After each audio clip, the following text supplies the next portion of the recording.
Hey guys, this is Ace Carter here, and today in this video I will be teaching you how to make a tail like this, so stay tuned for the rest of the video. What you want to do is you first want to get some like scrap paper or paper you're lying around, masking tape it together or something, but for this I will be using normal wrapping paper that was left over from like last Christmas that my mum gave me to use for patterning, just because it's just wide and you don't need to do anything with it.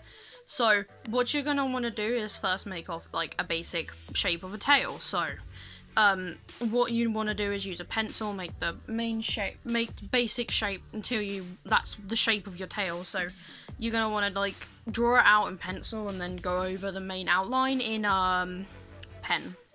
Once you have got a basic tail shape, you're then gonna want to cut it into segments to make sure that the fur directions go. You want to do as least amount of segments as possible. For example, you want to follow the way of the fur direction that the tail's going. So what I do is I write maybe the letter of the colours, like this is blue, blue, white. It's a very bog standard design and it's easy to do. So, and then what I also like doing is numbering which pieces, so 1, 2 and 3. This way, the least amount of sections you do, the less you have to sew, and also the less you're going to get a seam breaking. So if you can do it in as small amount as possible, the better. Because this is a bigger tail, I will have to use I will have to do 6 pieces of each to complete it all together. But for one side of the thing, and what I also like to do is what I will do is put little scribbles on each side. So on the fur, I'll have one way with scribbles, so I know that those ones need to be sewn together, and I'll do ones that are non-scribbles, and that'll be the other side. So when you're drawing the pattern, you need to make sure it's back to front for one side and normal way down for the other. Remember to draw your fur directions down and label each of the numbers. Okay, so once you have traced both sides of the pattern, so you'll do one with the side that has it, and then one with the other, make sure the fur directions go in the right way. Once you've then done it, I use the scribble side to make sure I know which side is which. I do a little scribble, and then, of course, these, so what you do first is you're gonna have to connect all of these pieces, so you have only 2 pieces that aren't sewn together. You will have to do this inside out, so you just pinch them together, use the blanket stitch, which I will link in the description. I will link like a tutorial on how to do a blanket stitch, but once you have cut all of these out, you're going to stitch them together. Again, make sure it's the right side, so you'll have 2 going the opposite direction, 2 different sides.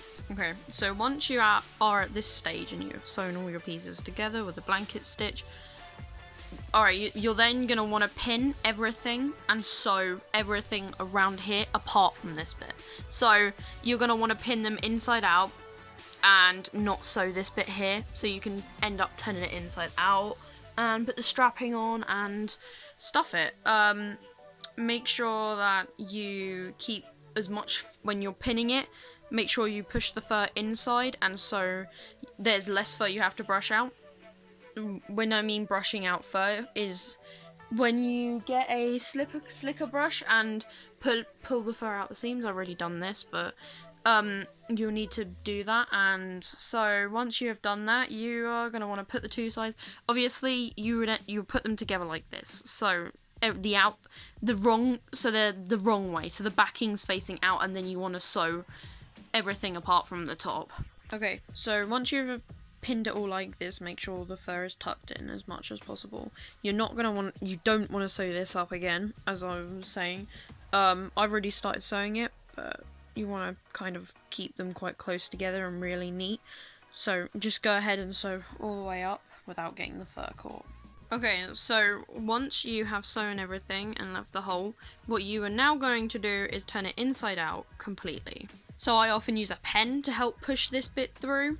Otherwise it can be a bit hard, but you're going to be turning it inside out from this bit here that you haven't sewn from the top. So once you've turned it all inside out, what you are then going to want to do is brush it out with just a slicker brush and make sure there is no fur caught in any of the seams. So because I have done that, what I'll then do is use stuffing. When you're pulling out the stuffing out of anything, you're going to want to puff it up so it covers as much space as possible. Depending on how wobbly or how stiff you want your tail, I'm gonna make this one fairly floppy, so it's a good wagger.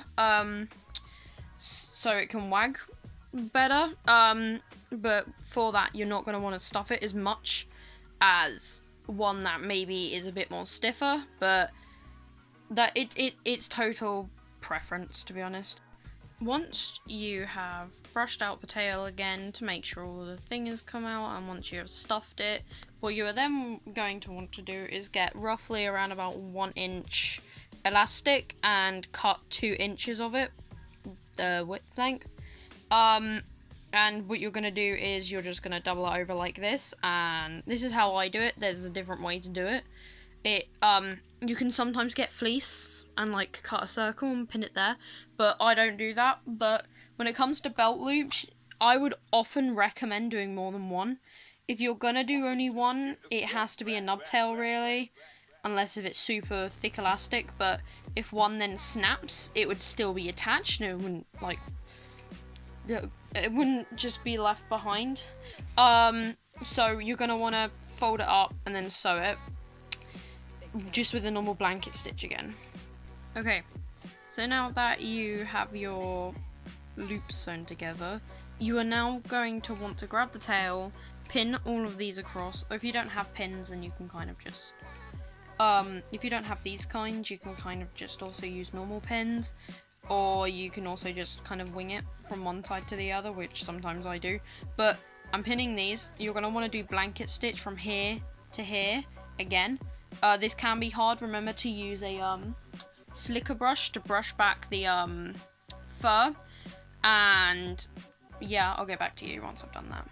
Okay, so once you have done the blanket stitch all the way across here, you are then going to want to attach the belt loops. So I always sew it from underneath like this way, so then the top it's more clean, but it depends on what you want to do. But you're then going to want to do a blanket stitch across there. I then do a running stitch back, and then another blanket stitch. So overall I sew it on 3 times. So it all depends. I like to do this for security reasons, because I don't want it breaking anytime soon for anyone, so that's what I do. And you're gonna want to do the one at the same time, the same side, and then once you've done that, your tail's pretty much done. Anyway, once you have done that, your tail is pretty much done.